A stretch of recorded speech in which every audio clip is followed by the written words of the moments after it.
Oi, gente, boa noite de novo. Mais uma vez, estamos aqui nas terças. Primeiro, é um prazer estar com todo mundo. Infelizmente, estamos chegando ao fim, né? Eu gostaria de fazer só uma breve descrição rápida. Eu sou a Ariana Noala, sou assistente de curadoria aqui da Oficina Brenan. Estou vestindo hoje uma camisa branca de mangas curtas, um colar preto de miçanga, com miçangas de florzinhas brancas e amarelas, um brinco dourado com uma pedra azul. Tenho 4 piercings no nariz e uso um óculos branco. Meu cabelo é cacheado curto e eu sou uma mulher negra de pele clara. Agradeço a todo mundo por estar com a gente hoje. No encontro passado, a gente falou que ia mandar alguns materiais do Nego Bispo, né? E esse material não foi enviado para esse e-mail com o link agora, porque a gente resolveu enviar no último com alguns outros materiais, tá certo, gente? Então, não se preocupem. Queria chamar a Biniel, que vai estar junto com a gente mediando essa conversa, né, esse diálogo com Elisa, né, Elisa Pancararu. Queria só fazer uma pequena introdução a ela, só um momento, que aí a gente começa. Elisa Urbano Ramos Pancararu, né, possui graduação em licenciatura em Letras pela Autarquia do Ensino Superior de Arco Verde, aperfeiçoamento em curso de aperfeiçoamento em Educação do Campo pela Universidade Federal de Pernambuco e aperfeiçoamento em formação para o programa Escola Ativa pela Universidade Federal Rural de Pernambuco. Vamos começar, acho que a gente já se atrasou um pouquinho, a Biniel, enfim, pode tomar conta dessa conversa agora. E boa noite, gente, bom encontro. Olá pessoal, boa noite. É muito bom estar com vocês novamente.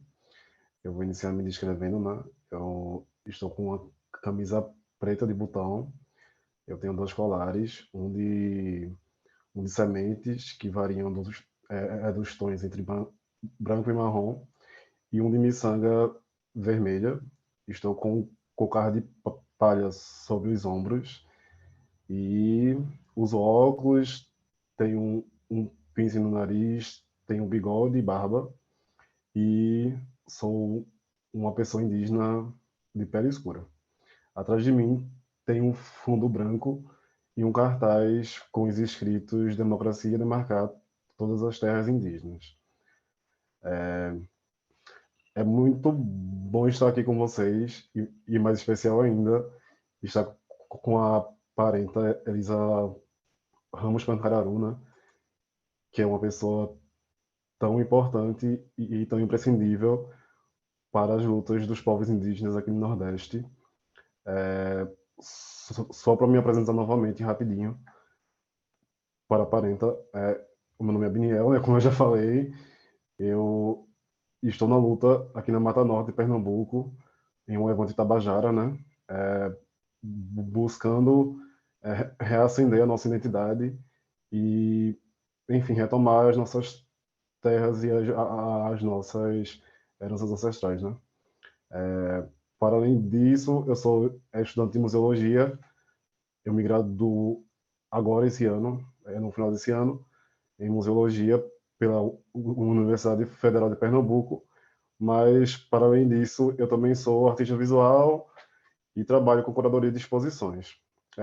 E aproveito esse momento também para fazer um convite a vocês, né? No último sábado foi lançada a exposição Hoje Somos Muitas Árvores, de artistas indígenas aqui do Nordeste.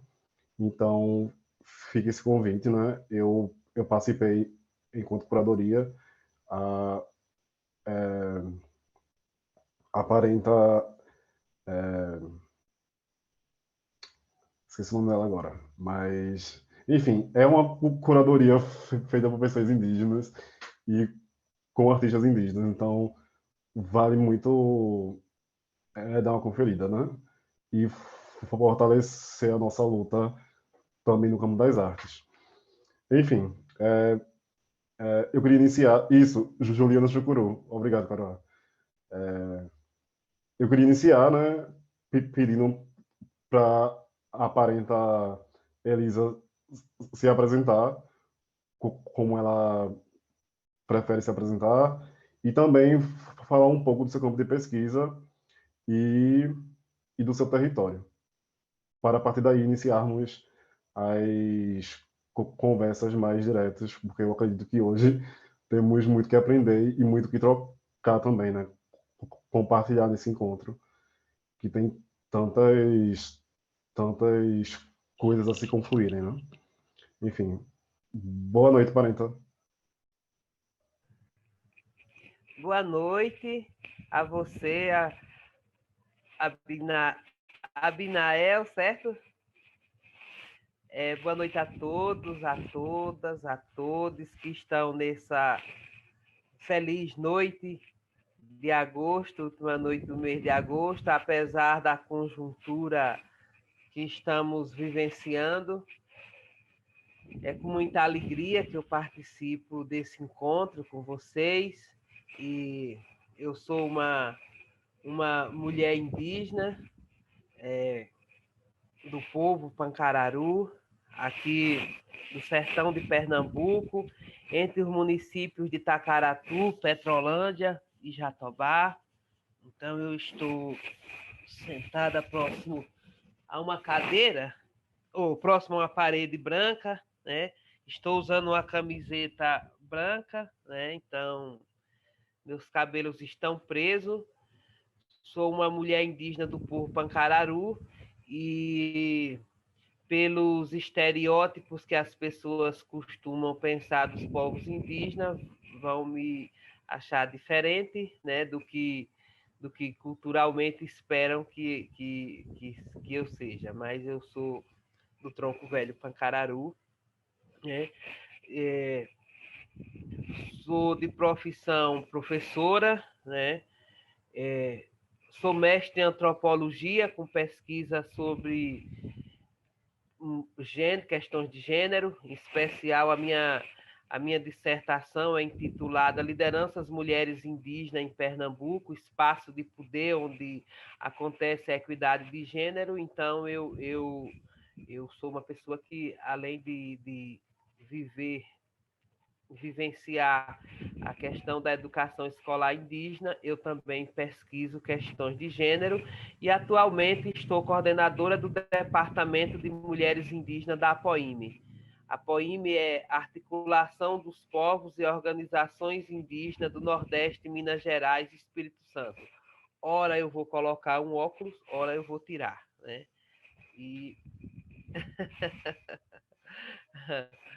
E vamos estar conversando hoje sobre o assunto que nos propuseram fazer esse diálogo. É isso, em princípio.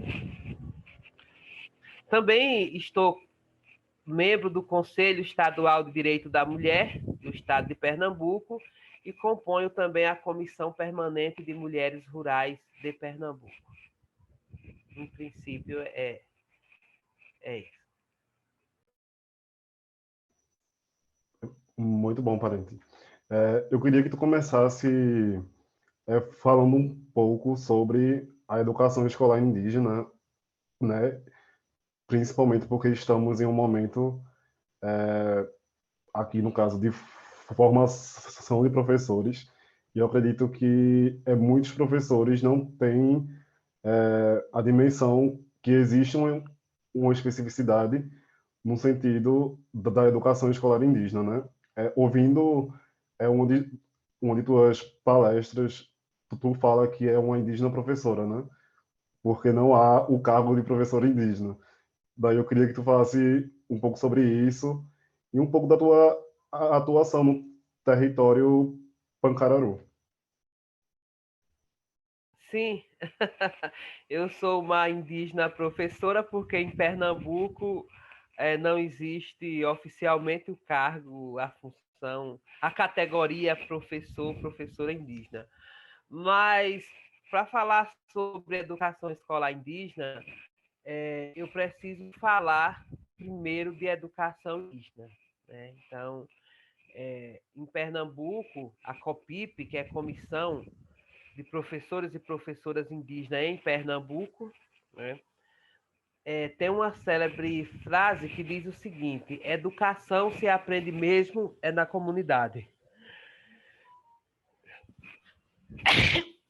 Desculpe, eu estou gripada. Então, que diz o seguinte: educação se aprende mesmo na comunidade. E a escola sistematiza esses saberes.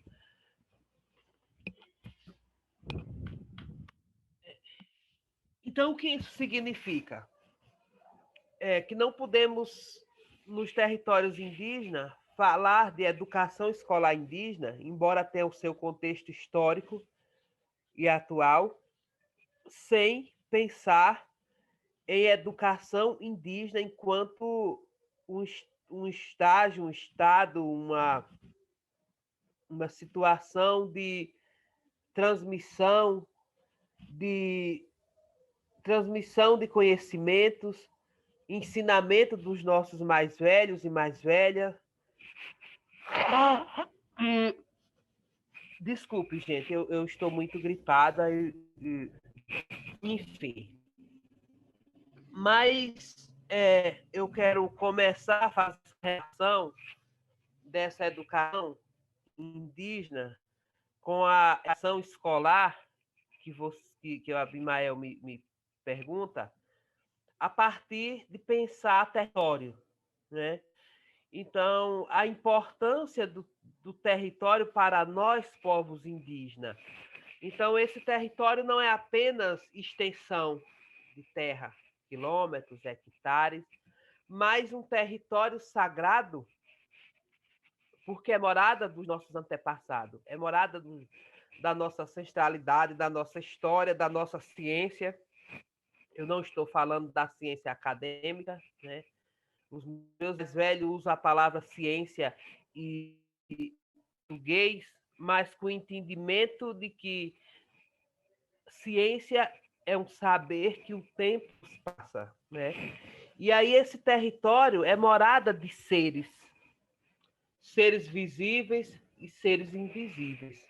Portanto, um território sagrado, porque lá também moram os nossos seres sagrados, espíritos sagrados, os nossos encantados. E entre esses seres, há seres femininos também, né? E nesses seres, as árvores, as pedras, as serras, os animais, os rios, as plantas, os espaços sagrados, as fontes, também são seres, as águas, o vento. Portanto, esse território é de gestão compartilhada, né? E aí, quando eu falo um território de gestão compartilhada, eu vou trazer sistemas, né? E um primeiro sistema é exatamente o sistema de educação. E esse sistema de educação, não estou falando ainda, não vou falar também. Mas esse sistema de educação indígena é essa relação de ensinamento que esses seres, que essa gestão compartilhada vai nos passar. O ensinamento dos rituais sagrados, o ensinamento dos processos de cura, dos procedimentos de cura, dos objetos sagrados, dos cantos sagrados, da comunicação com esses outros seres. Essa é a educação indígena. Então, esse sistema de educação, ele vai estar ligado a um outro sistema, que é o sistema de saúde, não estou falando do SUS, chamado Sistema Único, né, que a gente o considera único. No entanto, e chamamos o nosso sistema de subsistema. Nós não somos um subsistema, nós somos um sistema próprio de saúde, um sistema próprio de educação.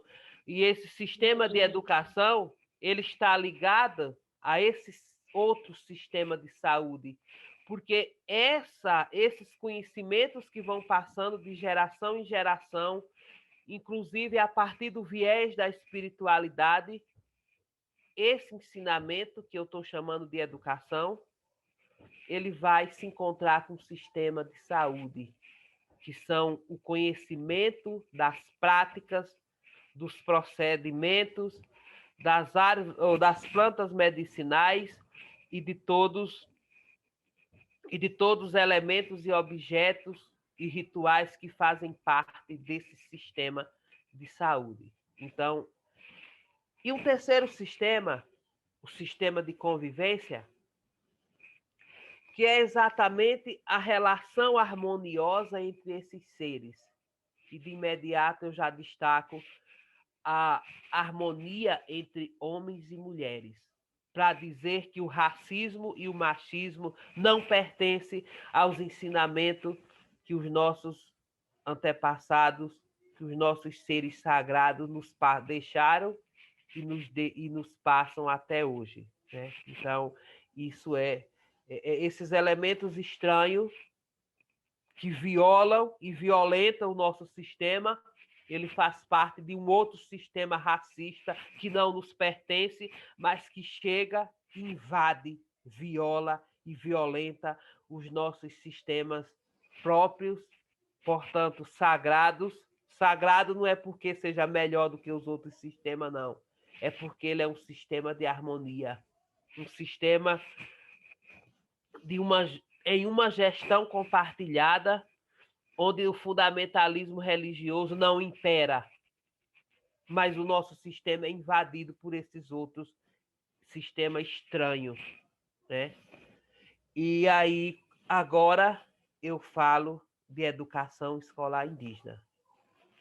A partir dessa introdução, desse entendimento do que seja educação indígena enquanto sistema próprio, que tem uma relação de harmonia com esses outros sistemas que eu falei, próprios também dos povos indígenas, eu trago a instituição escola para a nossa conversa.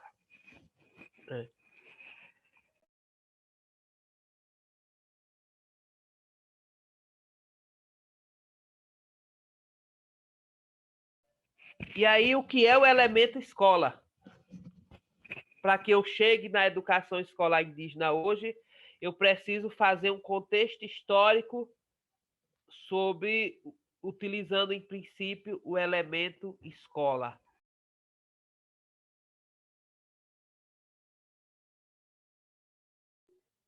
E para falar do elemento histórico, escola, para falar do elemento escola, para falar da educação escolar, eu preciso fazer um contexto histórico em relação à presença desse elemento, em princípio, estranho em nossos territórios, né?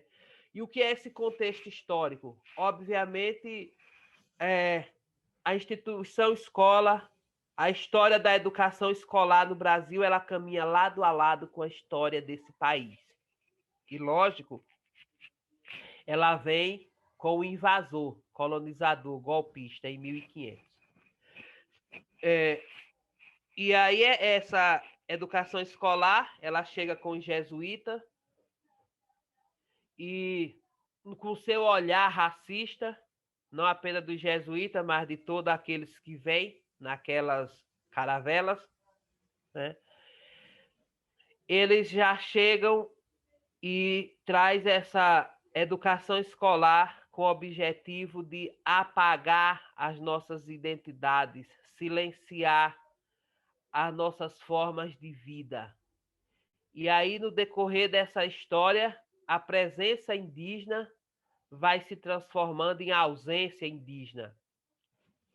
E as suas práticas, logo em princípio, e aí é essa do apagamento das nossas identidades, das nossas formas de viver, nossas formas de vida, das nossas cosmovisões. E nessa trajetória histórica, eu vou dar um pulo para 1910, com a criada do SPI, né? E a trajetória até 1910 vai ser essa de apagamento físico, intelectual e cultural dos nossos povos. Bem, E aí, em 1910, eu pontuo com a criação do SPI, né, Serviço de Proteção ao Índio, que era ligado ao Ministério da Guerra, me parece, acho que sim, naquela época, ou era da Agricultura, enfim, são todos da mesma escola. E lá fica claro que o objetivo da instituição escola é integração, assimilação. Portanto, em um futuro não existiria mais povos indígenas, porque estariam integrados à comunhão nacional, assimilando os costumes e maus costumes também, né, da comunhão nacional. Embora eles não usem a palavra mau costume, mas eu uso. Então, assimilando os costumes e os maus costumes, né? E aí eu volto a dizer que o racismo e o machismo são maus costumes que não pertencem à nossa ancestralidade. Nos anos...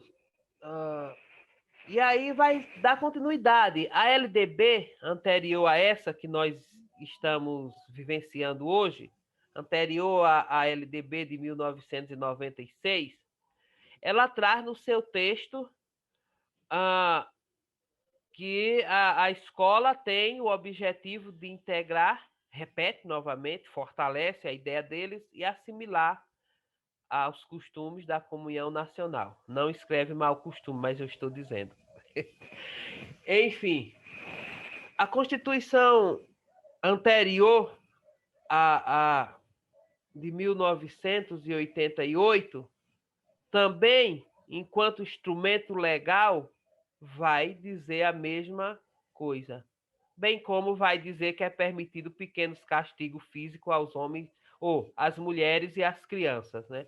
A Constituição anterior a de 1988 vai dizer essas coisas absurdas. Ou seja, era legal apagar os povos indígenas, culturalmente falando, bem como era legal bater nas mulheres e nas crianças também. É bom pontuar esses contextos históricos para que a gente compreenda porque, na atualidade, essas questões são meio que comuns, né? E a gente trava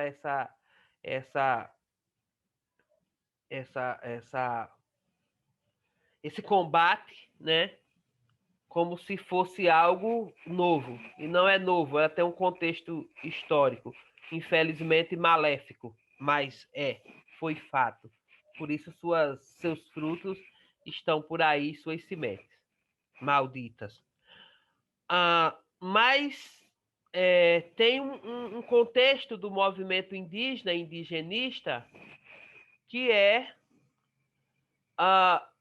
o movimento indígena se organizar, se reunir na década de 1970, né, e se fortalecer mais ainda as décadas que virão, em especial as décadas de 1980, e pensar em uma escola que de fato venha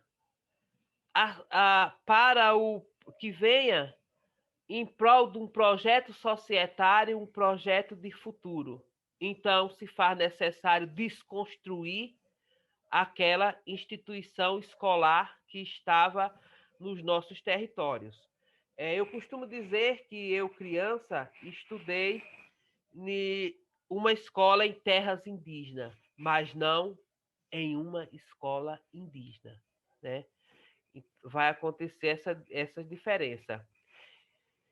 E aí a Constituição Federal de 1988 vai ter um capítulo chamado dos índios.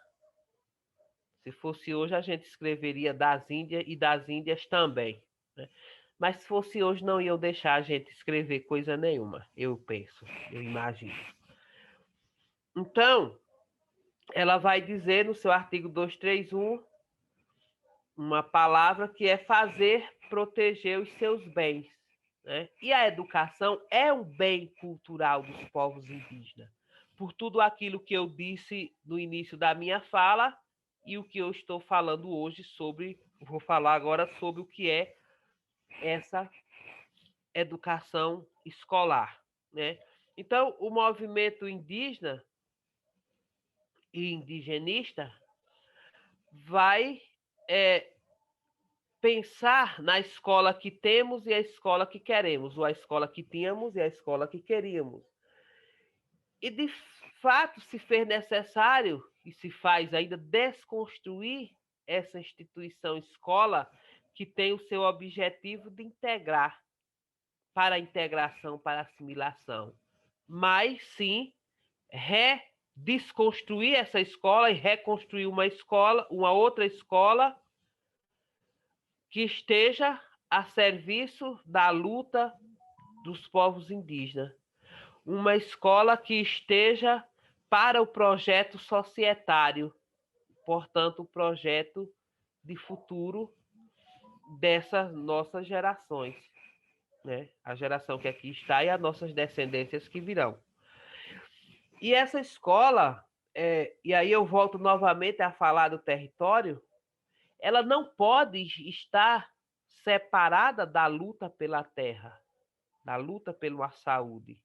Porque se não há território, também não há escola, não há educação escolar. Por toda aquela relação corpo-espírito que eu trago no início da minha fala. E pensando a partir dos marcos legais,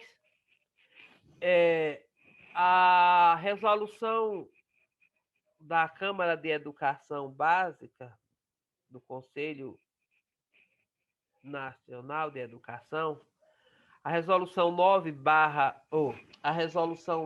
3/99 e o parecer 14/99 vai trazer, do ponto de vista legal, o que é uma escola indígena, quais diretrizes essa escola terá.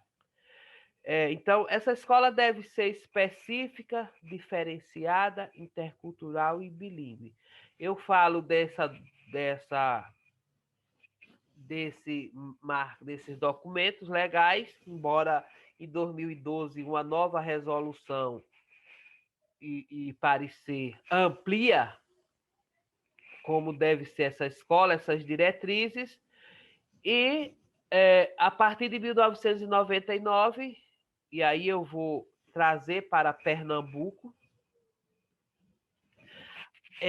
a luta pela estadualização dessas escolas, não pelo contexto governamental, mas porque estávamos em escolas municipais, onde as nossas escolas eram chamadas escolas rurais, não que as escolas rurais, ou melhor, escolas do campo, não tenham o seu valor, que inclusive passam também por esse processo de luta pela valorização das suas identidades camponesas. Mas somos um campo diverso, um campo de beleza, mas um campo de conflito também.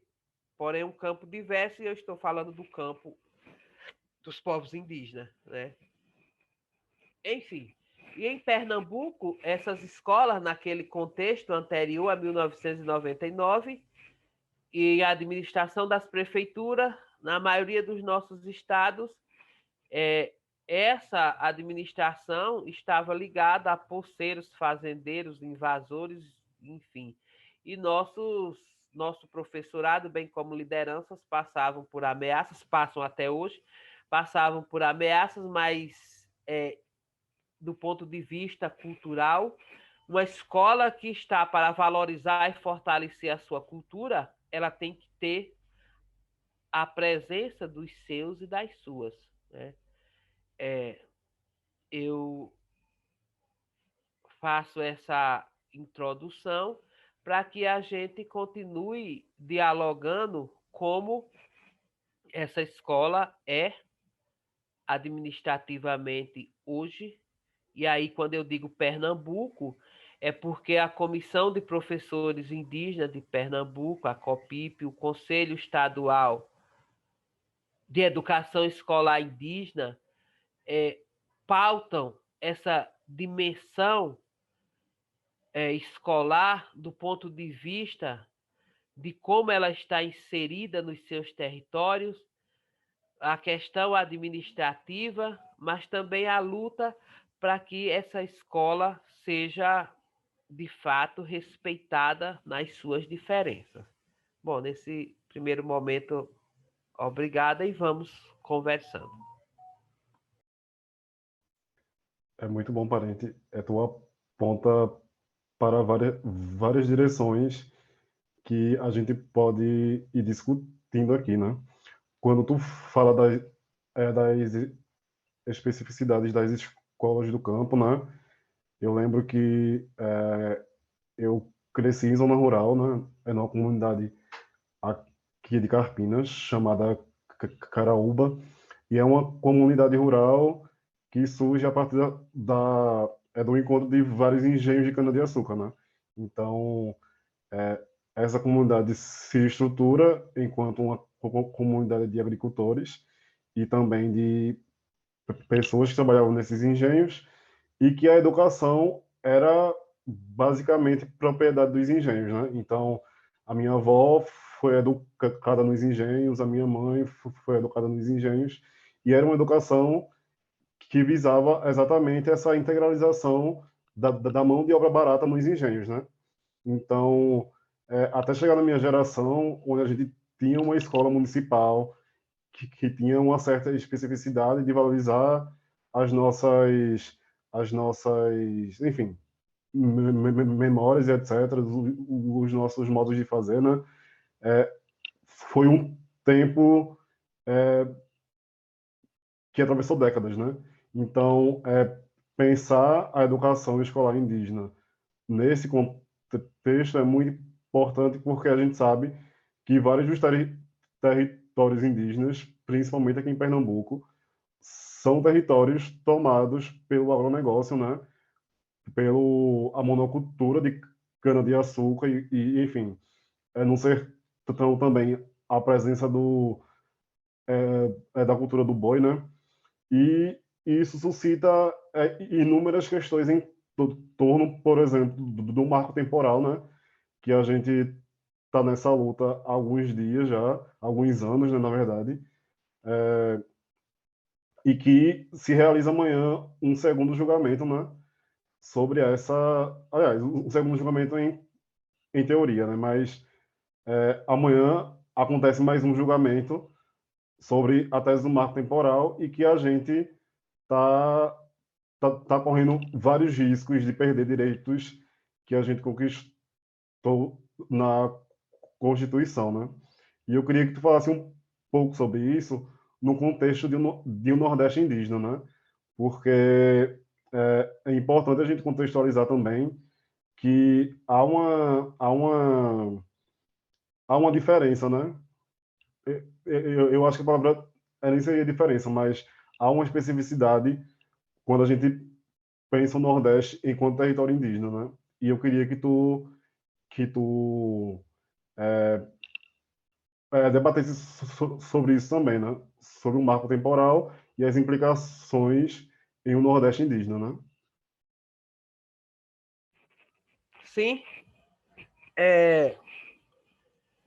De 22 a 28 de agosto, estiveram em Brasília, acho que o maior acampamento da história, né, do acampamento Terra Livre. Esse acampamento luta pela vida, né, e que anterior a ele já estiveram outras mobilizações indígenas em Brasília, inclusive com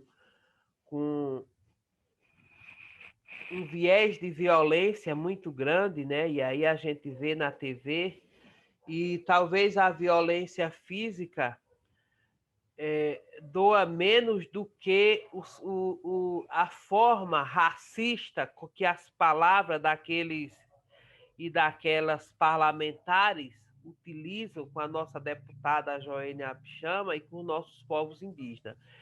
Eu vou chegar na sua fala e aproveitando para dizer que há o racismo, o caso dos povos indígenas, e a gente precisa pautar. principalmente o movimento indígena.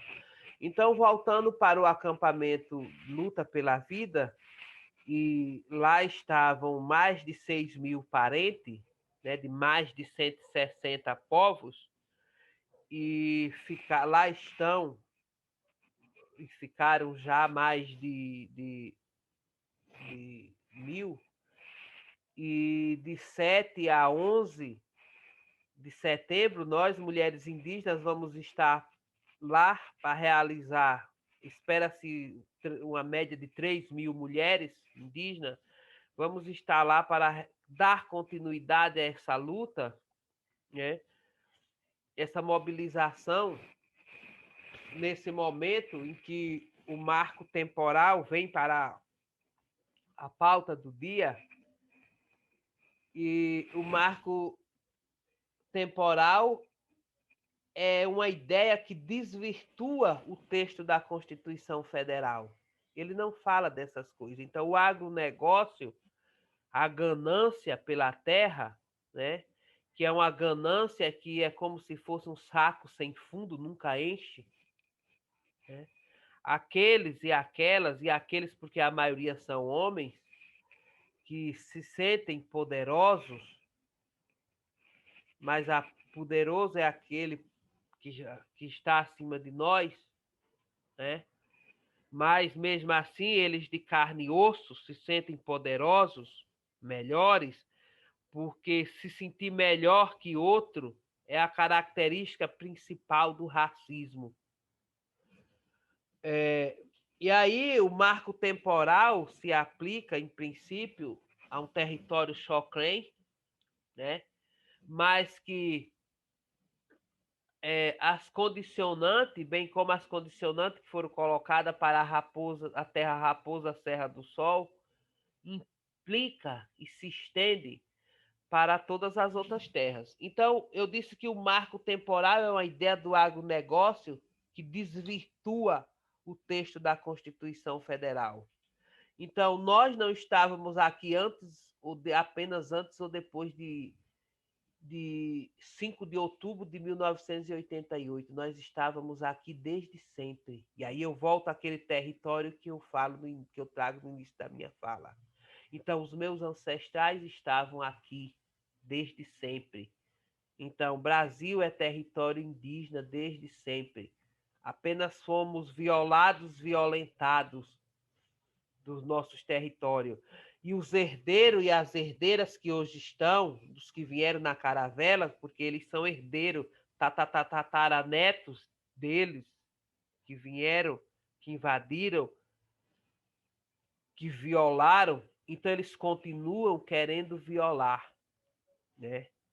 Mas esses territórios sagrados não mora apenas Elisa e os 5 ou 6 ou 7 mil Pancararu, ou os 300.000. Os nossos ancestrais moram aqui também. Os nossos espíritos sagrados moram aqui, né? E aí o marco temporal é uma proposição dos que se consideram poderosos e melhores, né? Que propõe essa ideia do marco temporal. Uma vez aprovado, ele vai atingir todos os povos, mas o Nordeste indígena em uma dimensão maior, porque a política de demarcação de terras indígenas nesse país é uma política escassa, né? É um processo demorado, é uma morosidade que arrasta décadas e décadas, né? Mas a nossa relação com esse território é território nosso corpo, nosso espírito, né? E, de fato, esse julgamento começa amanhã, mas com certeza não termina amanhã, né? E a gente pensa no bom senso dos ministros, e das ministras, tem duas, tá? O bom senso e que os nossos ancestrais coloquem na boca dos nossos seres humanos que está lá nos defendendo, coloquem na boca deles as palavras certas, né, e o entendimento, né, que o entendimento faz parte desse sistema de harmonia que eu falei em princípio. Mas é isso, todos os povos indígenas do Brasil estão mobilizados, né? Não mobilizado com a força como eles usam, né? Mas mobilizado nas nossas espiritualidades. Também, é isso. E a Recife, sabe o que eu percebi como é que Eu vou ter aula ela gravada depois. o dela é muito assim, ela já tá muito meio que Editada. acostumada, assim, ela fica meio...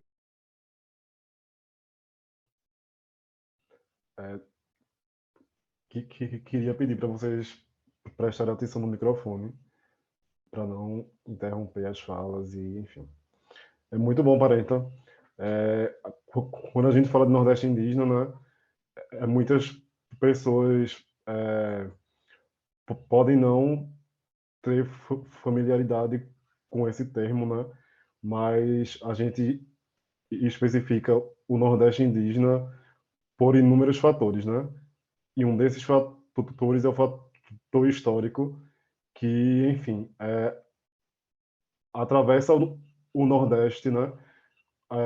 O Nordeste é atravessado, na verdade, pelas inúmeras violências coloniais, que, como a Parenta muito bem apontou na sua primeira fala, né? Entre essas violências existia e existem ainda, né, a lógica da assimilação e da integração de nossos povos a uma sociedade maior, né, ou a integração de nossos povos à sociedade. Então, no século XIX, em meados do século XIX, houve uma nota histórica para nós, povos indígenas aqui no Nordeste, onde confirmava que não existiam mais povos indígenas aqui no Nordeste, né? Mesmo, enfim, sabendo que essa premissa era baseada em preconceitos e imagens consolidadas de um índio ideal, né? Como aparenta também pontuou na fala dela inicial. Então, quando a gente pontua o Nordeste indígena, a gente também está pontuando exercícios de retomada territorial, né? E exercícios de identidade étnica, que a gente chama, né, etnogênese. Eu queria, Parenta, que tu contextualizasse um pouco, né, a partir do teu povo e da tua luta na APOIME também, né? Que é um órgão de muita importância para nós indígenas aqui no Nordeste, uma frente de luta, né? Queria que tu contextualizasse um pouco essa relação entre o apagamento indígena no Nordeste e os processos de retomada e, e, e como posso falar, o processo de reacender essa chama, né? De recuperar essa identidade que enfim, os antropólogos e historiadores aliados à colônia, né, lutaram tanto para nos apagar nesse território, né? E eu te peço para comentar isso, principalmente pela sua relação com a antropologia, né? Você é mestre em antropologia e faz parte da ABIA, né? Que, enfim, queria que você falasse um pouco também como se dá essa relação, né, entre o outro contar sobre nós e a gente escrever sobre nós mesmos a partir de nossos territórios para fora, né? Que é algo que tu pontua também em tuas falas, né? A importância de a gente escrever de dentro para fora. Enfim, eu trago essas questões e provocações para encaminharmos nosso debate. Sim.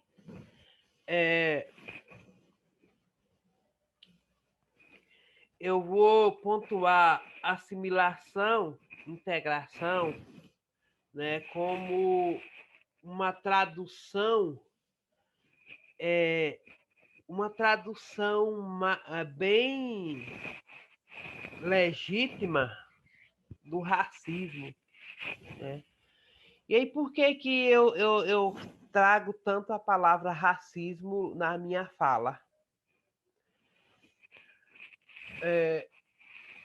Nós escrevemos um texto, eu e alguns parentes, chamado Racismo e Antirracismo, o caso dos povos indígenas, né? E eu fui buscar entender, a gente sempre na fala do povo brasileiro, a gente vai pensar racismo só em relação aos nossos irmãos e irmãs negros e negras, né? A gente vai pensar racismo devido à pele, né? A cor da pele. Não sei se me expresso bem, se me faço entender. Mas o racismo é mais que isso.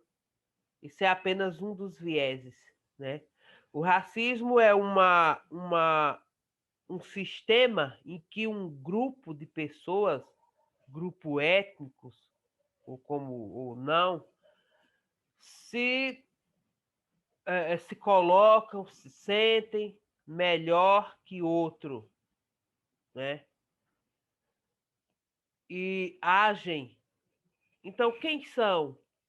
Então, esse racismo tem cara, tem característica, tem grupos. Quem são? O que é o racismo? Então, o racismo é branco, o racismo é homem, é branco, é hétero, é cristão, é capitalista e é patriarcal. E o viés de gênero é um eixo articulador do racismo. E o racismo vai ter vieses articuladores, viés cosmológico, epistêmico, sociais. E onde nós, povos indígenas, vamos estar? Exatamente nessa relação do outro que se sente melhor, que na sua relação de estranhamento não admite que o diferente exista, né? Então, é a ideia de integrar, né? Integração, assimilação, essas palavras estão voltando para a pauta da política brasileira, né? Então, se ela vem voltando para a pauta da política brasileira em relação aos povos indígenas, nós, povos originários, temos que trazer a discussão para a nossa pauta do dia também, né? E esse viés é tão racista que teve a ousadia de prever em que tempo, em que ano, não haveria mais povos indígenas. Estaríamos todos integrados, assimilados, portanto, deixando de ser quem nós somos, como se a gente deixasse de ser, né? Como se a gente perdesse a nossa essência. A nossa essência indígena, ela está conosco, né? E eu vou trazer a palavra essência daqui a pouco, quando eu falar dessa retomada, eu vou trazer a palavra essência novamente, né? E aí, essa previsão de que nós não existíamos deu errado, né? Então, ela deu errado porque a nossa essência não morre. Os nossos ancestrais estão ligados, estão interligados conosco. Eles fazem parte desse sistema de convivência que eu falei antes. E eles estão convivendo conosco. Eles estão aqui morando nesse território de gestão compartilhada, né? E por que essa previsão? Porque essa previsão foi uma construção, ela é uma construção arquitetada, mas que deu errado. E deu errado porque a nossa essência está conosco, a nossa essência indígena está conosco. Ela não é apenas uma essência material. Eles contavam com essa essência material. A nossa essência é uma essência de espiritualidade, né? A nossa essência, ela vem conosco. Por isso esse processo de retomada, porque essa essência vai chamar, né? E as pessoas vão falar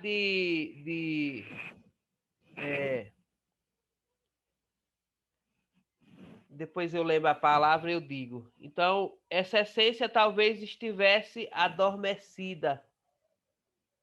As pessoas falam de resgatar, de resgate. É a palavra que eu queria trazer, a resgate. Nós não vamos resgatar coisa nenhuma, que não tem nada perdido em lugar nenhum. Então, a nossa essência está adormecida, não está perdida. Então, não vamos resgatar coisa nenhuma. Ninguém vai resgatar nada. Apenas acordar, né? Está adormecida. Porque nós somos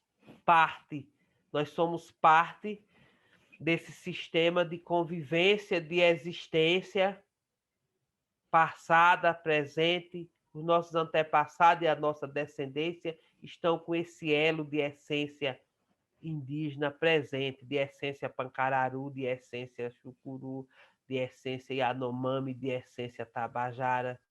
Então, essa essência vem conosco. Ela está conosco, ela está à nossa volta.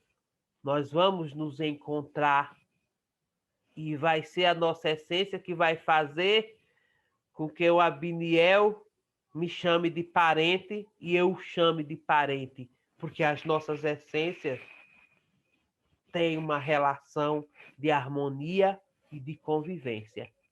O nosso entendimento vai acontecer, o nosso sistema de educação vai se encontrar, né?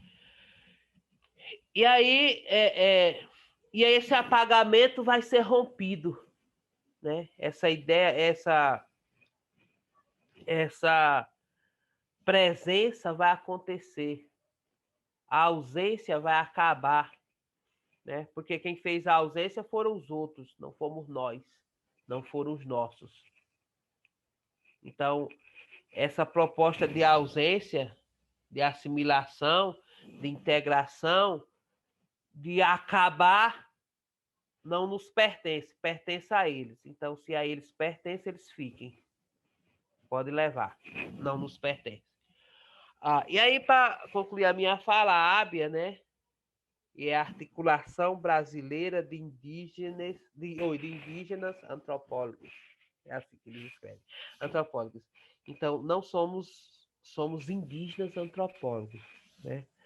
E a nossa diferença de pesquisadores indígenas e demais pesquisadores é isso mesmo que a Bimiel traz, né? Nossos parentes, nós, eu, você,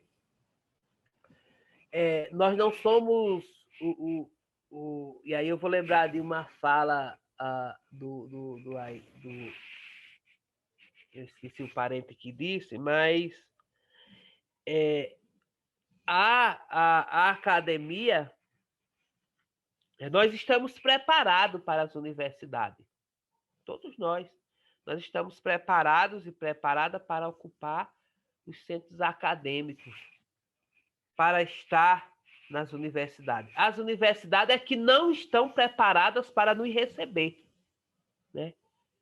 Por isso, e aí eu vou falar da antropologia, que vai dizer que deve haver vai falar sobre o distanciamento entre o pesquisador e o objeto de pesquisa. E aí nós, indígenas antropólogos, vamos fazer o contrário. Não, nós escrevemos de dentro para fora. Nós somos parte integrante dessa pesquisa. Nós escrevemos sobre nós. É claro que os nossos colegas antropólogos, pesquisadores e pesquisadoras vão escrever o seu olhar né? E é claro que o olhar, ele não vai escrever errado ou certo, mentira ou verdade. Ele vai escrever o seu olhar, né? Só que nós vamos ter um olhar de quem vivencia, né? De quem está no seu território e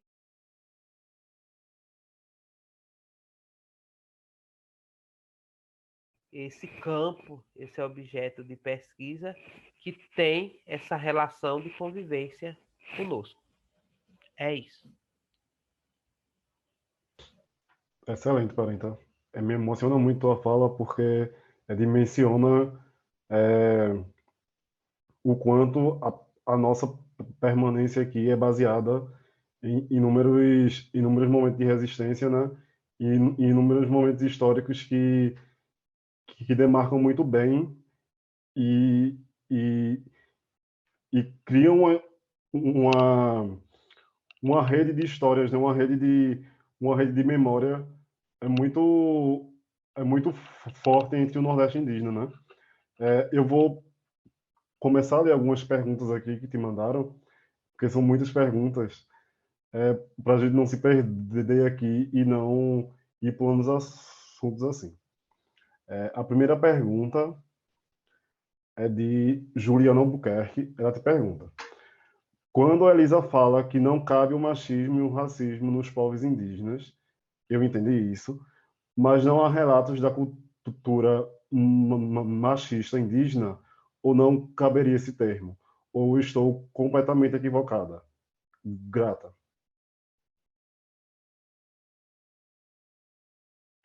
Ah, como eu escrevi, né, sobre essa questão e faço debate também, né?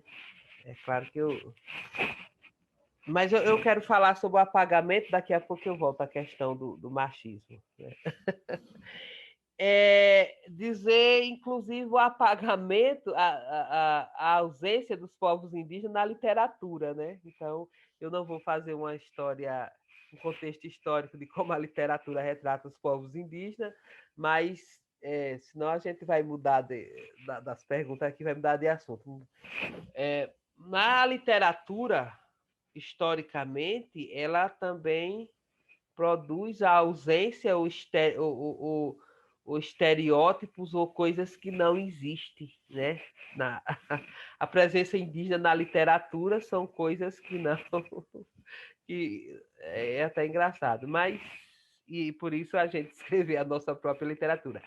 Deixa eu voltar para a pergunta.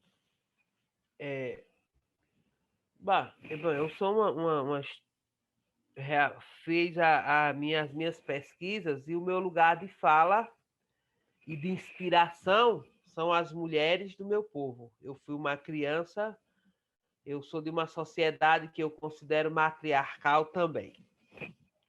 Por quê? Eu fui uma criança que convivi com mulheres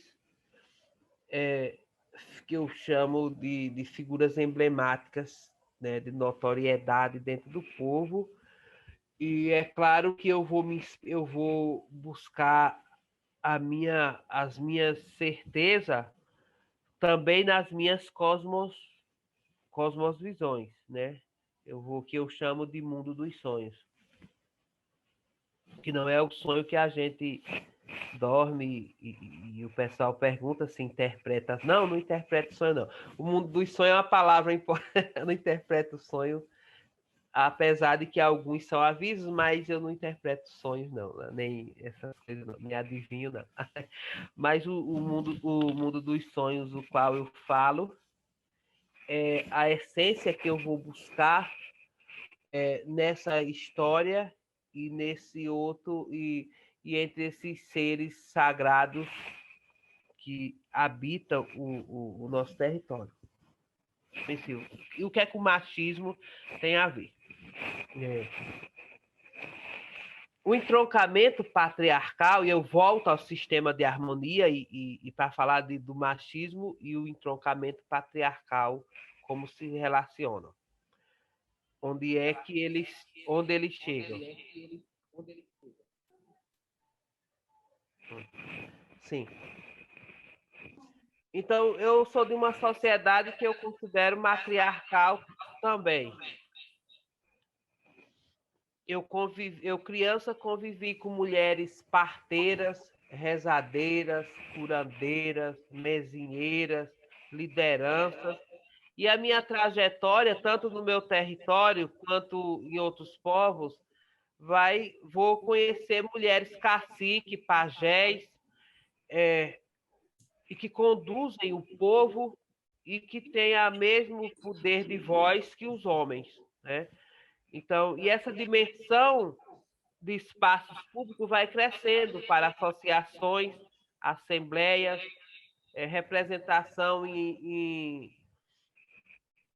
eu vou dizer, conselhos, né, locais, vou citar conselhos como exemplo, locais, estaduais, municipais, nacionais e até internacionais, né?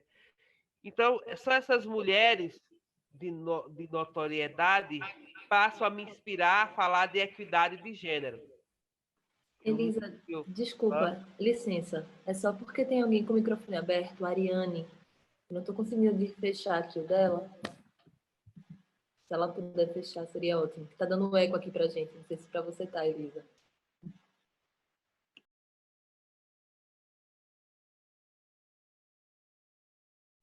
Pronto?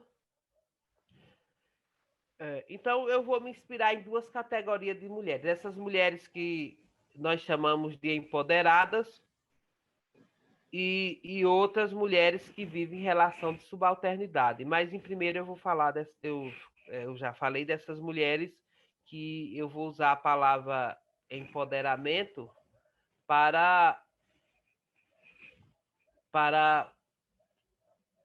traduzir essas personalidades, sobre essas personalidades de mulheres. E aí eu também vou buscar inspiração nos seres sagrados femininos que habitam o nosso mundo do invisível.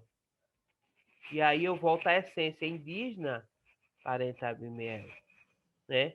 Que consegue se comunicar com essa dimensão.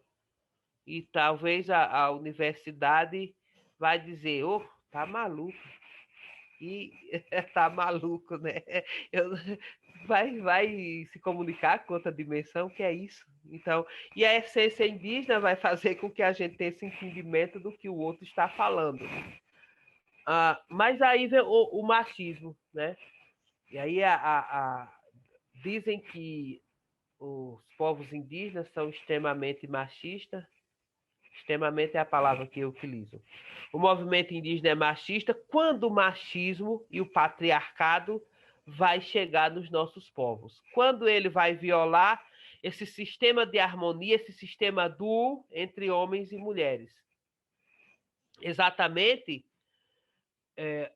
quando pegam... porque não apenas nossas mulheres, nem nossas meninas foram violadas, violentadas. Nossos homens e meninos também. Né?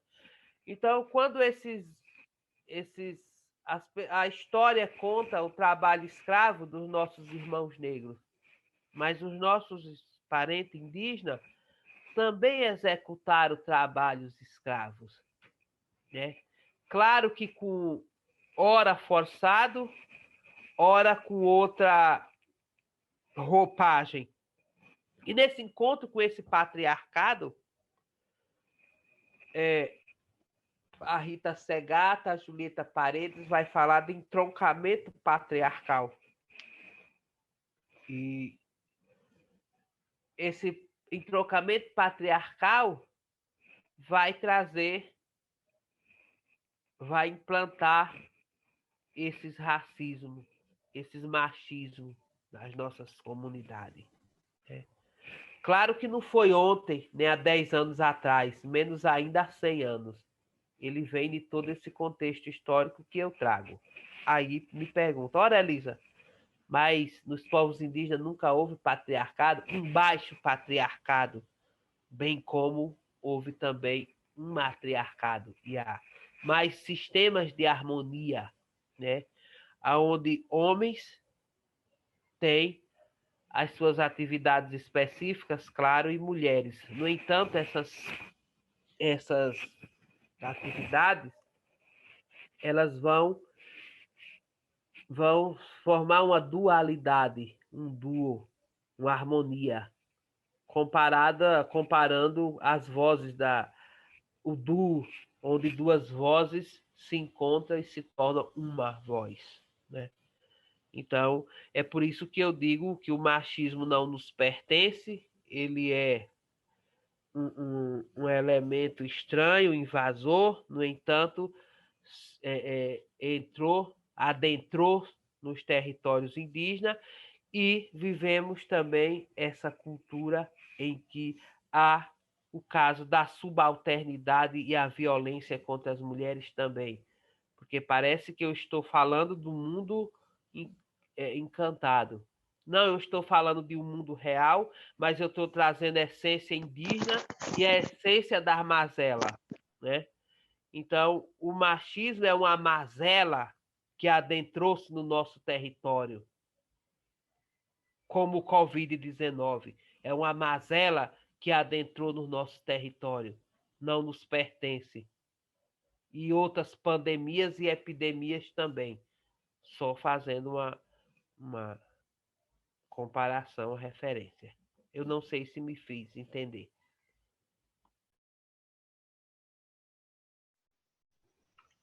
Acredito que sim, Parenta.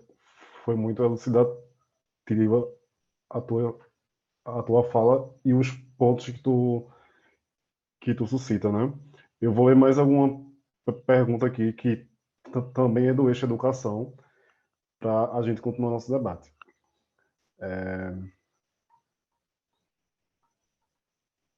Elisa, podes falar um pouco mais sobre a relação de enfrentamento entre a educação formal e institucionalizada e a educação indígena em busca de reconhecimento institucional?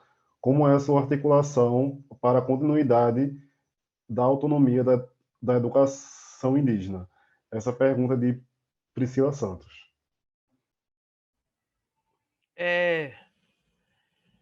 Eu falei em diretrizes, né? A criação de diretrizes para a educação escolar indígena. Eu vou trazer exemplos como currículo próprio, calendário próprio, né? Instrumentos pedagógicos próprios. Embora os instrumentos pedagógicos seja meio difícil, mas no enfrentamento com o Estado, pelo reconhecimento e a implementação dessas políticas públicas de educação escolar indígena, vai estar a construção de um projeto político-pedagógico próprio e por povo, né? E aí vem a primeira diferença da chamada educação formal. Como um currículo ou como um projeto político-pedagógico por povo. Se no sistema estadual de educação nacional, cada escola tem o seu. Então, o seu projeto político-pedagógico, por exemplo, o seu regimento, por exemplo. Nós estamos falando de um povo e de um projeto societário. Mesmo que o povo tenha 10 escolas, 20, 30 ou 40. Né? Então, nós estamos falando de como um currículo intercultural para todos os povos. Nós vamos dialogando nossos pontos comuns e diferentes e vamos escrevendo. Essa escola específica, diferenciada, intercultural e bilíngue, específica porque cada povo tem o seu jeito de ser, né? Diferenciada porque trata-se de uma educação diferente, né? Intercultural porque dialoga com outras culturas. Então, as pessoas costumam dizer, ora, vocês estão querendo... Desculpem.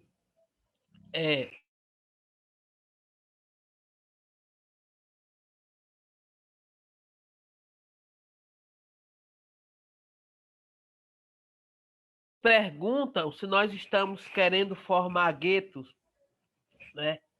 Não. Essa escola intercultural ela dialoga com outros saberes. Agora, pensar a interculturalidade enquanto outros conhecimentos que a humanidade produziu é dialogar no sentido de que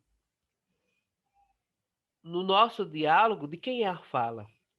Quem fala mais? Eu posso estar dialogando contigo e o nosso diálogo não ser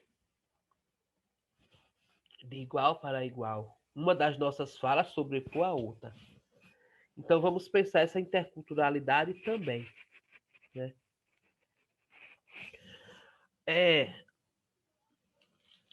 Então, no campo da política pública, em Pernambuco, eu vou falar em Pernambuco, que é onde eu estou cotidianamente pensando na educação escolar indígena, nós vamos propor uma política de educação escolar indígena, porque essa política vai congregar todos esses elementos culturais, toda essa forma de ser, e não essa escola ser uma escola que não esteja interligada com o cotidiano do povo. E quando eu digo cotidiano, eu estou falando do seu território, das suas matas, dos seus rituais sagrados. E, claro, da sua forma de ensinar, da sua pedagogia indígena, né? Da sua forma de ensinar e aprender. Mas, principalmente, essa escola está em prol do projeto societário e das lutas desse povo. É isso. Excelente, Parenta. Temos mais algumas perguntas aqui. A galera está realmente muito animada para te ouvir. Tem uma pergunta de Júlia Sá. Ela te pergunta: Professora Elisa, é impossível falarmos de feminismos indígenas. Essa luta para a equidade de gênero seria apenas derivada do encontro com a sociedade eurocristã colonizadora? Como você vive e vê a marcha das mulheres indígenas? E aí eu já vou emendar com uma outra pergunta, porque eu acredito que se dialogam, que é de Zé Brito. Pergunta: Elisa Pancararu, como é a sua comunidade, como a sua comunidade lida com as orientações sexuais e a identidade de gênero dos parentes? Como lida os preconceitos com os LGBTQIA+. O que você pensa sobre?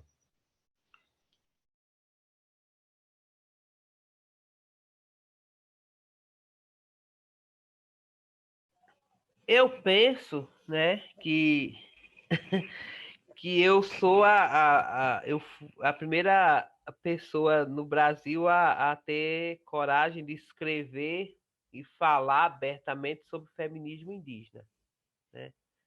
Eu penso que eu sou a primeira. Por quê? Na minha trajetória,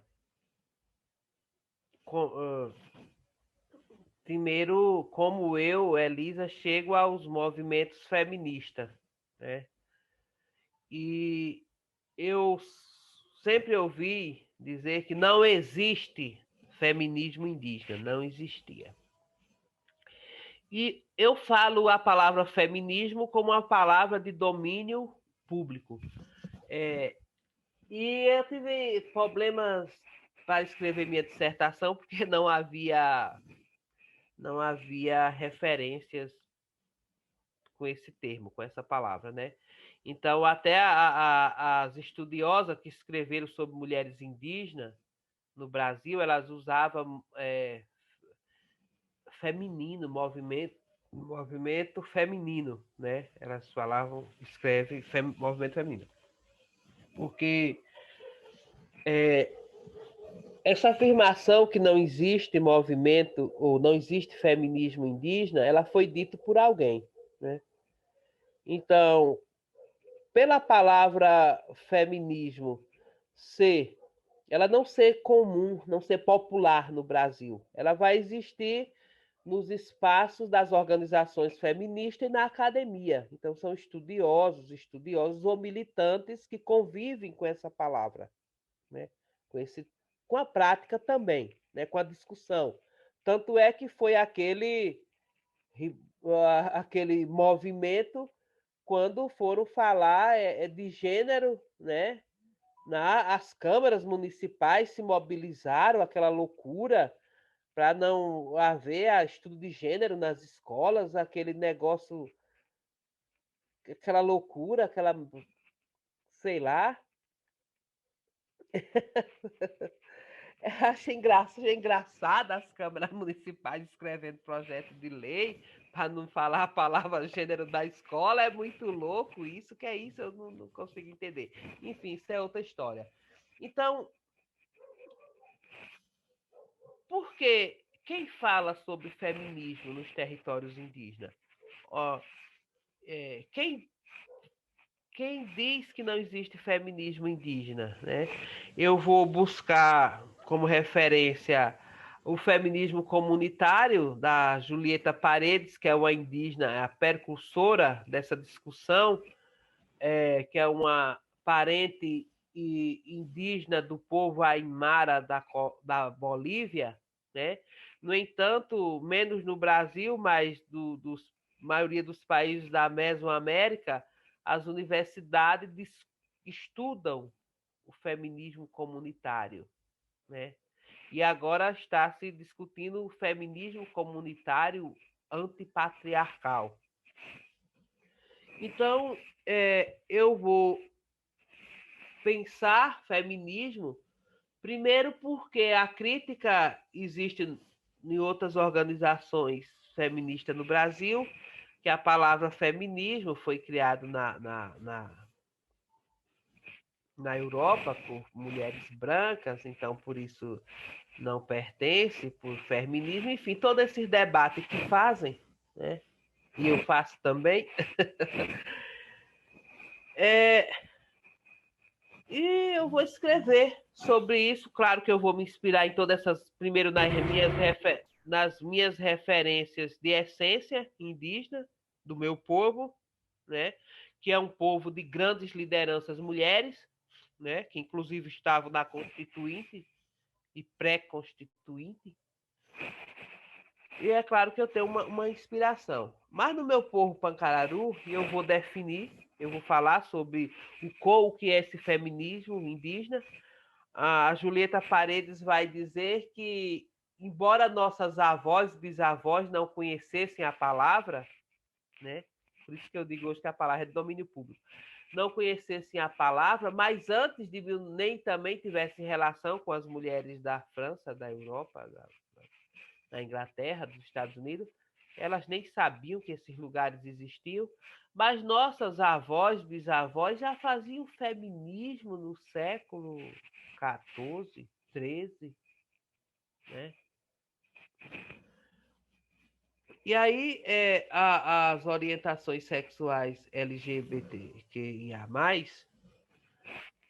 eu pontuo o contexto histórico dessa mobilização, eu não o preconceito, porque o preconceito contra as orientações, ele também é uma mazela do colonizador. Por que uma mazela? Porque há povos no Brasil em que, por exemplo, uma pessoa chamada, hoje essas letras nem existiam no nosso meio, as pessoas eram pessoas e pronto. Se tinha preferência ou não, tá bom, ninguém estava nem aí, né? Então a colonização e o racismo vai trazer, ó, você é isso, você é aquilo, isso é errado, isso é feio, isso é sujo, isso é pecado, que em princípio nós somos vistos como animais, pessoas sem alma. Então tem que batizar, casar, dizer quem é homem, quem é mulher, o que é que prefere, de que forma e tudo mais, né? E a gente sabe bem disso, não precisa. Mas há sociedades indígenas no Brasil em que as pessoas que eram, que hoje chamam homossexuais ou bissexuais, eram consideradas pessoas sagradas, divinas, pessoas que tinham duas almas. Ó, você ter uma alma já é maravilhoso, imagine você ter duas, né? Então isso vai sendo rompido, violado com a mazela da colonização. Mas isso é outra história. Eu vou falar da atualidade. No quinto Enem, em 2017, ou foi 18, eu não lembro bem, é a primeira vez em que os estudantes universitários se encontram e falam pela primeira vez sobre a questão LGBT indígena. Eles vão dizer que essas letrinhas nem pertencem à nossa cultura, as pessoas apenas vivem suas sexualidades e pronto. Mas vamos trazer para a pauta do dia, já que é um movimento que vai se... E aqui em Pacararu vai ser tranquilo. Eu vou dizer tranquilo porque, apesar de ouvir falatório, piadinha, mas não vai ser tão... Mas ninguém ainda não amanheceu morto ou morta com a cabeça machucada de pedra, né? Então eu vou considerar que a violência que existe na cidade, em que alguém pega um carro e passa por cima de uma menina que estava ali, não aconteceu ainda. Então eu vou considerar isso tranquilo. É claro que eu estou falando do povo Pancararu, mas vou falar de outros povos que vivem, convivem com essas pessoas, com as pessoas tranquilamente, né? Sem violência.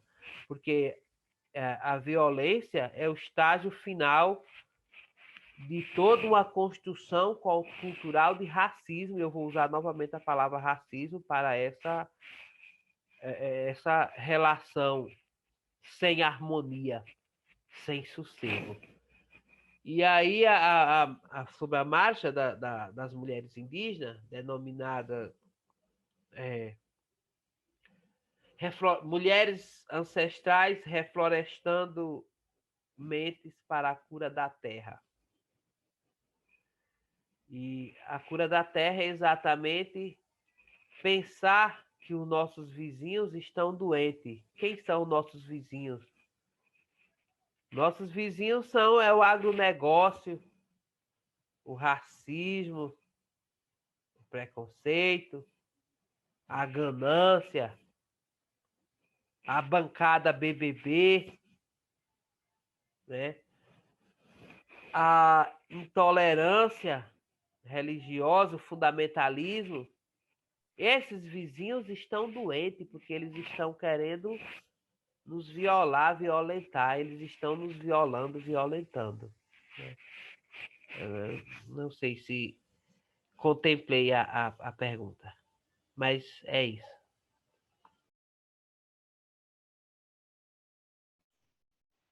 É muito bom, Parenta. Acredito que a senhora deu uma grande perspectiva para nós sobre essas especificidades, né, de nossos povos. E eu queria pontuar também que esses dias, acredito que foi o mês passado, né, a parenta Maju Boi Bororo se tornou a primeira cacica mulher trans, né? É da história do Brasil, digamos. Então isso é muito significativo, entendendo que era uma jovem indígena, né? Uma mulher trans jovem coordenando uma aldeia, assim. Então isso é muito importante em termos de presença LGBTQIA+, né? Sobre ainda sobre educação, né? Acredito que a gente não sai desse assunto, até porque o racismo e as diversas mazelas que tu pontuam atravessam a nossa educação, né? Ou a nossa deseducação. João Araújo te pergunta: é possível aproximar? É possível aproximar Desculpa, o chat subiu aqui e eu perdi a pergunta. Só um segundinho.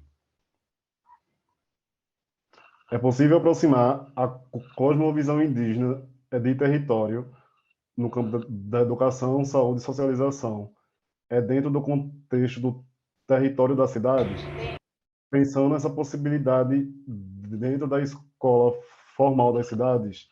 Agradecido. Sim, acho que esse será o grande momento, né? Quando a gente conseguir, pelo menos, dialogar, né? O campo e a cidade. E aí eu vou lembrar, parente, da sua fala sobre a escola do campo, né?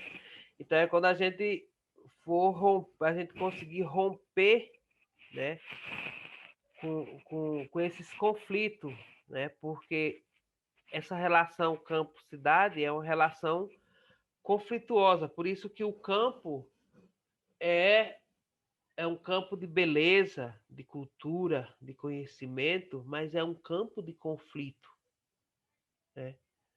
E esse será o grande momento quando esses conflitos forem rompidos, né? Quando a beleza do nosso campo for enxergado. Se a gente conseguir dialogar com a beleza da cidade, né? E essas belezas que tudo se torne belo, né? Então, será o grande momento, um grande dia, como diz o poeta, né? Um grande dia.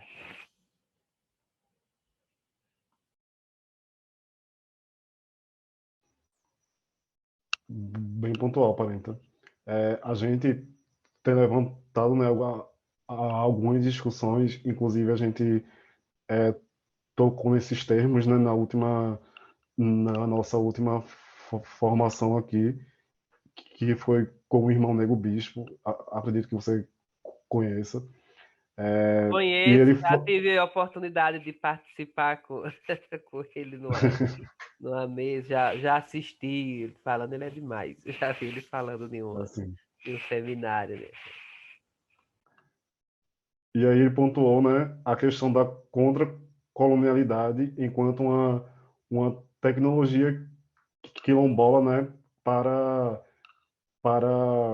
retificar, digamos assim, o território, né, para expulsar as colonialidades do território. E aí eu também pontuei que nós, pessoas indígenas, né, alguns pesquisadores indígenas, estamos pontuando o termo anticolonialidade enquanto tecnologia, né? Quando tu fala que antes da colonização as nossas parentas já eram feministas, né? Já entendiam o seu lugar enquanto lideranças, pajés, etc. É também pensar esse lugar, né? Onde os nossos modos de organização mesmo que baseados, por exemplo, por um lado no patriarcado e por outro lado no matriarcado, eles eram modos de organização que que não tinha como objetivo final o controle, né? O controle dos corpos, o controle dos territórios, o controle dos encantados, da nossa espiritualidade. Então, eu queria que tu falasse mais um pouco sobre isso, sobre o que tu acha ou o que tu enxerga, né, nesses inúmeros conceitos que apareceram, né? Anticolonialidade, decolonialidade, descolonialidade, enfim, que muitas vezes gera uma confusão para a gente. E eu queria saber como tu entende esse nosso movimento, né? Esse nosso movimento de recusar a colonialidade e essas mazelas que ela, que ela traz como tecnologia, né? A escola a educação escolar, enquanto formação de professores, principalmente, e eu vou lembrar que esses conceitos vão aparecer no nosso currículo intercultural, no texto do nosso currículo intercultural indígena, que já foi publicado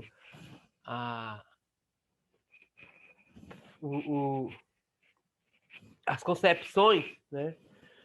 Vai trazer essa discussão, né? E a escola tem absorvido, dialogado com esses conceitos e tem sido o lugar. E aí eu vou lembrar, o Nego Bispo traz essa discussão para do movimento quilombola e eu já falando enquanto escola indígena, a escola indígena e suas concepções também vão trazer essas discussões e até algumas ideias para a nossa prática. E aí,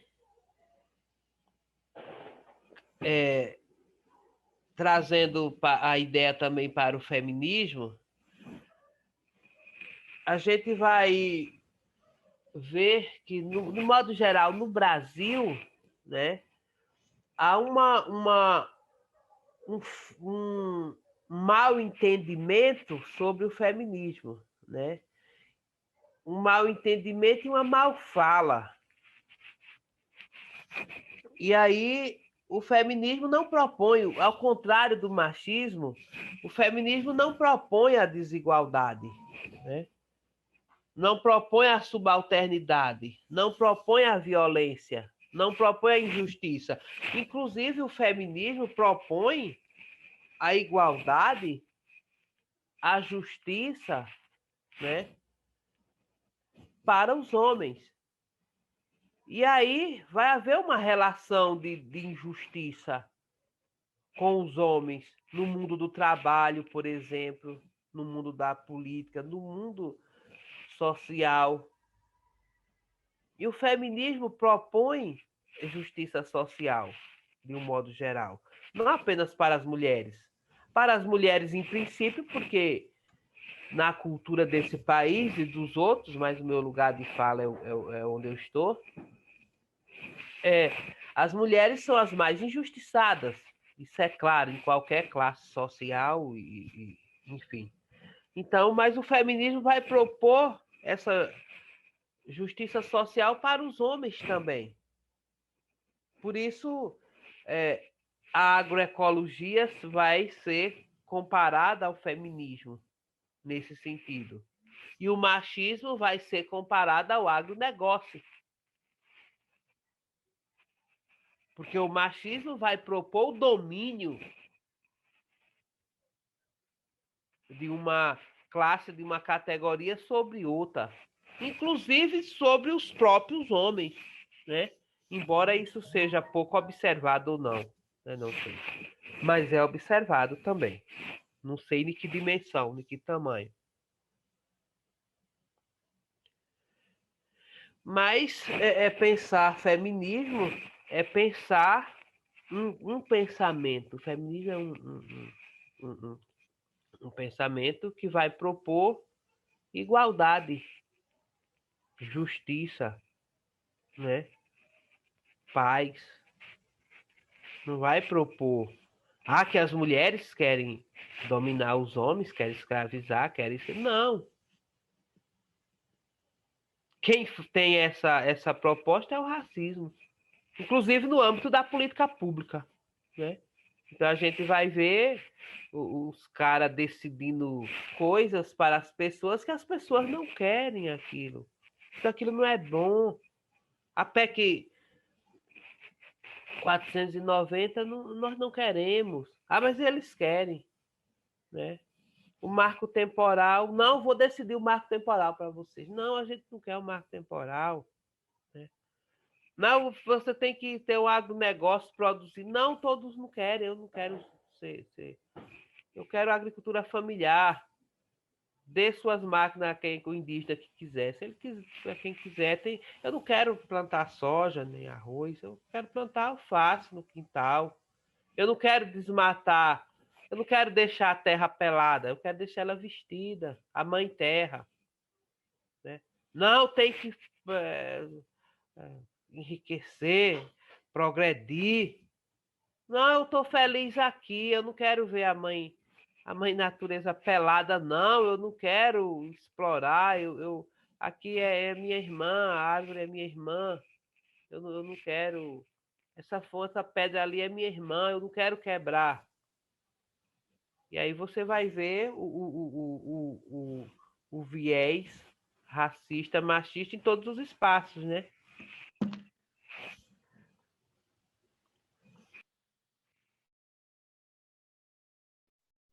Exatamente, Parento. Tu trouxe esse exemplo, né? É da exploração da terra enquanto também uma forma de racismo, né? E eu acho muito importante quando tu pontua as diversas facetas do racismo, né? Ele é cristão, ele é capitalista, ele é hétero, enfim. É, quando tu É dimensiona homem, o né? homem, exatamente, É homem é por quê? branco, Por que eu trago essas palavras? É homem porque os homens são melhores que as mulheres. É branco porque os brancos são melhores que os negros, que os índios.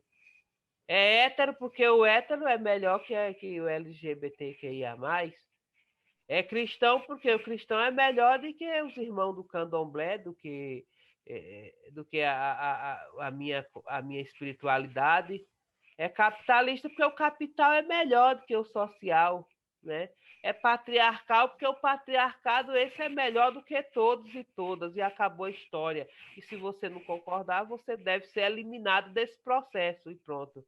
Então, esses são e ele vai, a questão de gênero é eixo, articulador, né?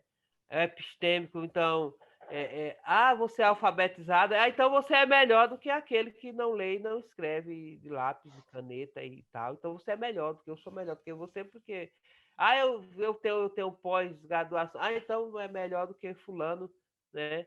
Então, eu tenho dinheiro, eu tenho 1 milhão, então eu sou melhor do que você, que só tem 100 mil. Eu tenho 10 reais, sou melhor. Eu tenho uma moto, eu sou melhor do que você, que só tem uma bicicleta. Então, esses, isso não é só um pensamento, está na prática, né? Isso vai estar na política pública. Não, esse hospital público não presta, não. O particular é melhor, embora, enfim.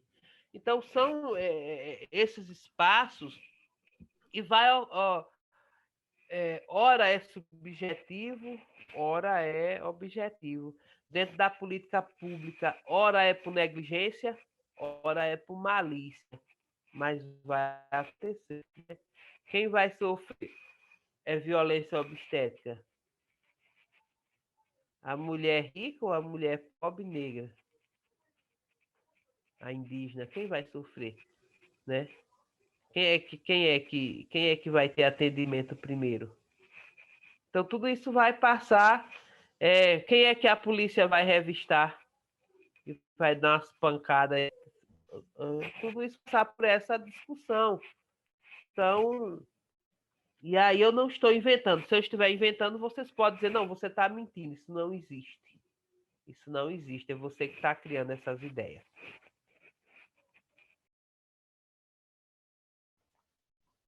exatamente, Pareto. E essa dimensão que tu traz nos aponta para os diversos tipos de racismo, né? Tu tocasse muito nessa palavra e eu acho muito importante refrisar, né? Que muitas vezes a escola se torna o vetor desse racismo contra nós, povos indígenas, né? E eu falo aqui da escola tradicional, né? Eu lembro que quando eu era menor, né? O pior dia da minha vida era o dia do índio, porque era o dia que a gente mais sofria violência, é, principalmente baseado nos estereótipos, mas também a partir dos processos de apagamento que acontecem, né, até agora. E, enfim, aí tu toca na questão, né? Qual população é revistada, qual população é violentada.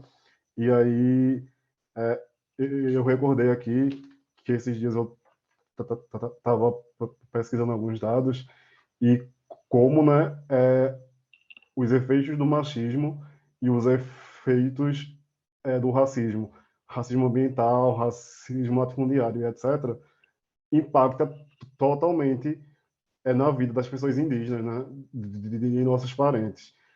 É assustador ver os dados de suicídio de jovens indígenas, e são dados que não são revelados, né?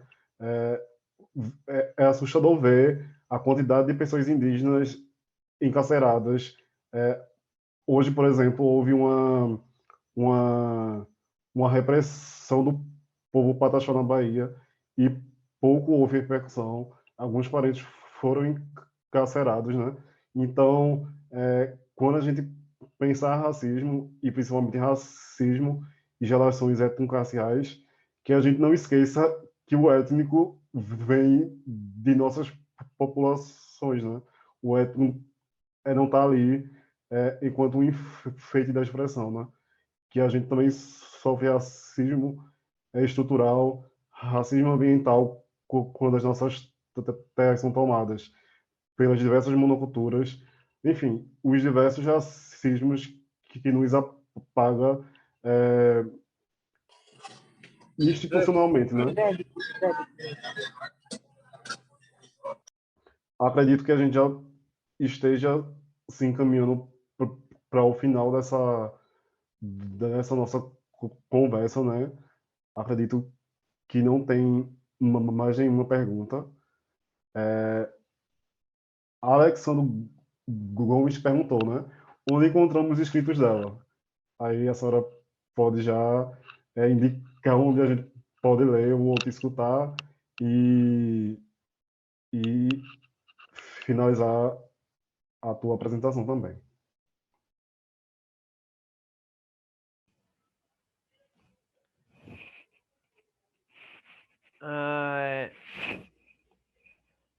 Bem, a instituição escola é um instrumento da colonização, né? Isso é sem sombra de dúvida. E não é apenas a colonização indígena, não, é de todo o povo. Ela tem essa. Os estudiosos que dizem que ela é a extensão da sociedade, né? Então, qual sociedade? Que sociedade? Né? Então, e aí o Dia do Índio, né? O famoso Dia do Índio da escola, né? É bom a gente pensar na história dos povos indígenas, né? E a história do Brasil, a trajetória, né, da história do Brasil, se a gente pensar na trajetória, a gente vai pensar nas desigualdades sociais, né? Porque nosso povo negro, na sua maioria, vive em estágio de desigualdade social. É claro que tem tudo a ver com a trajetória desse país. Mas essa é uma parte da invisibilização da história. Ela não é considerada nas políticas públicas, né? E aí há um não respeito, né? A nossa questão do suicídio dos jovens indígenas. Os nossos parentes Paranicauá, que moram à beira da estrada, são dos seus territórios, de suas culturas, do direito humano, né? Do direito humano. Eu não lembro qual foi a última pergunta. Foi sobre onde a gente encontra os teus Sim, textos sim, ou sim. as tuas falas. Acho que eu estou mais dedicada à militância, que o meu texto está em correção ortográfica e eu estou articulando, mobilizando a delegação de Pernambuco e da área de abrangência da APOIME para a marcha enfim, acho que eu me dediquei mais à luta e meu texto está em alguns estão publicados, mas o texto da minha dissertação está em correção ortográfica, mas eu disponibilizo em PDF para quem interessar, com algumas vírgulas fora do lugar e ponto e combinações ortográficas, mas eu disponibilizo. Excelente, Parenta. Desde já agradeço imenso a oportunidade de estar contigo aqui. Tu és uma referência, acredito que para todo mundo que está na luta indígena aqui no Nordeste, né? E nem só na luta indígena, né? Mas nas lutas, nas diversas lutas que atravessam as nossas pautas, né? Eu gostaria de agradecer e desejar melhoras para tu. Até ontem eu também estava muito gripado e eu até fiquei com medo de não conseguir chegar hoje, mas os encantados encaminharam e estou mandando muita energia para tu também. Gratidão e espero te encontrar logo mais. Gratidão, feliz a noite de hoje em que nós nos encontramos e um dia feliz a gente se encontra pessoalmente. Essa pandemia que viola os nossos costumes também. Desculpe por estar muito gripada e gratidão. Feliz a noite de hoje, um dia feliz, a gente se encontra. Obrigada. Obrigada, Elisa. Obrigada, Elisa. Alegria. Melhoras. Maravilhosa. Obrigada. Muito aprendizado. Obrigado. Gratidão. Obrigada. Obrigada. Saúde. Feliz. Muito aprendizado. Obrigada. Muito grata, querida. Boas melhoras. Muito bom, agradecido. Boa noite a todos. Saúde, Elisa. Fique bem. Saúde, saúde, saúde. Que alegria imensa. Elisa, Viniel, todos e todas que estão aqui, muito obrigada por essa noite. Elisa, melhoras. E continuamos na quinta-feira que vem com o Maurício Lima. Gente, tchau, tchau, viu? Bom descanso para todos.